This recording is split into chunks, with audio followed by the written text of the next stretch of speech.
ভারত বাংলাদেশের মধ্যে আবারও বাণিজ্যিক সম্পর্ক গড়ে উঠল। উত্তর দিনাজপুর জেলার ভারত বাংলাদেশ সীমান্ত রাধিকাপুর সীমান্ত দিয়ে পণ্যবাহী ট্রেন চলাচল শুরু করলো। দীর্ঘ 9 মাস ধরে রাধিকাপুর সীমান্ত দিয়ে বাংলাদেশমুখী পণ্যবাহী ট্রেন চলাচল বন্ধ ছিল। তার উপর বাংলাদেশে অস্থির পরিস্থিতি। এই পরিস্থিতিতে দাঁড়িয়ে যখন দুই দেশের মধ্যে সম্পর্ক প্রশ্ন চিহ্নের মুখে, ঠিক তখনই আবারও দুই দেশের মধ্যে ট্রেন চলাচল শুরু হয়ে ব্যবসায়িক সম্পর্ক গড়ে উঠল।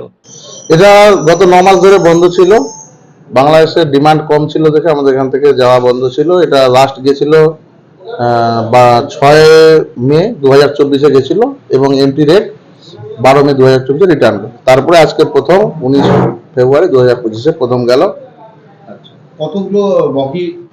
এটার মধ্যে 46টা বগি প্লাস একটা ব্রেক ভার, টোটাল 47টা বগি গেল বাংলাদেশের উদ্দেশ্যে। এর মধ্যে চায়না ক্লে নাম, মানে যে ম্যাটেরিয়ালটা আছে China clay powder, cup plate তৈরি করার পাউডার। আচ্ছা, এটা কি এখন মানে যেটা এখন প্রাইস যা আশা করবে, তাই তো? হ্যাঁ, এখন আশা করি এটা কন্টিনিউ চলবে। এটা বাংলাদেশে কোথায় গেল? বাংলাদেশে বিরল অবধি গেল। আবার বিরল থেকে যিনি বুক করেছেন উনি ওখান থেকে রিবুক করে আবার যার যেখানে প্রয়োজন সেখানে নিয়ে যাবে। আপনার নাম? আমার নাম Sanjit Dutta, station master incharge Radhika.